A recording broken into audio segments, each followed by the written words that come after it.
Do you think there's room to make part-time bracing an option? Like not over treating everyone, but like if someone wants to over treat, because I think Ashley and I've talked about the struggle is that it's like we're gonna wait and see and we're gonna do nothing. And then all of a sudden you go from doing nothing to your whole life, your whole day is in a brace.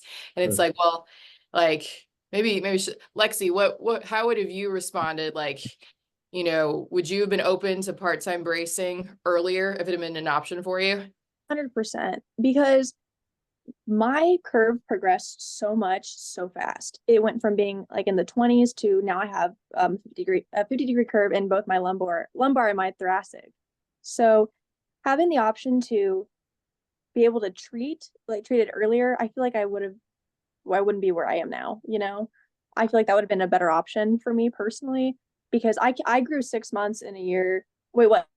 6 inches in a year, sorry. I grew pretty fast.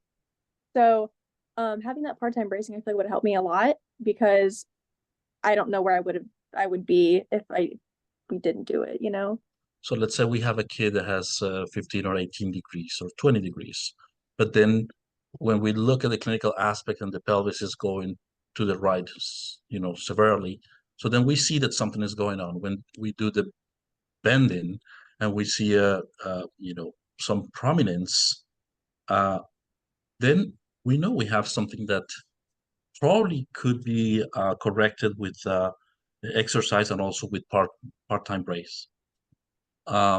If also we follow up that in a short period of time,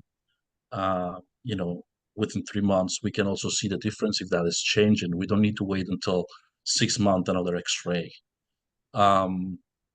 Looking also pictures that they had in the past, that will help. But also, if we have a family that is proactive, it will be important for them to have that option. Dr. Price was right. We are among people that in this space, we share the same value. We want for families to have options.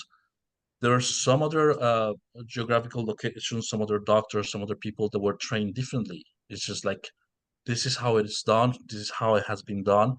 And if I don't have a long study that is going to show me something different, I'm not going to have, I'm not going to change until I have that evidence. But little by little, things are changing, and I think that having that option of, let's say, if there is a family history of scoliosis, if there is some, high asymmetry, that will be also reasons to consider bracing slow numbers. Dr. Smith, he has been the chair of Comprehensive Care Committee. He at some point was proposing to change from 25 to 20, and then asking the question also, why 45? Why not extend it to 50 degrees? So instead of recommending brace on the SRS between 25 and 45, just extending 5 degrees, in both ends. That's it. I think I would like to maybe just input on kind of the therapy side, because I do see a lot of those parents who in the same boat, who want to do something, right? Is there anything we can do in the meantime? Like, give me something to work on. And I think a big part of it also is for the kiddos. I mean, do they want to be part of this as well? Because they're the ones who have to do the exercises. They're the ones who have to go home for it to be meaningful. But I do think, a therapist who's trained in scoliosis treatment can very quickly assess if there's postural asymmetries, if there's imbalance. We know what we're looking for, and we can tell, when those asymmetries are starting to feed into a postural scoliotic pattern.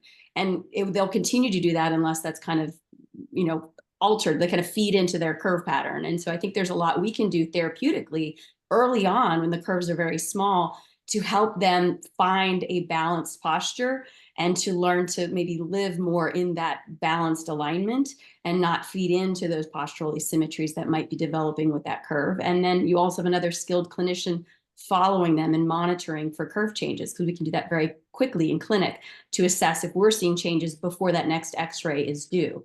And so that's another helpful component that the therapist can, I think, add to that early care model.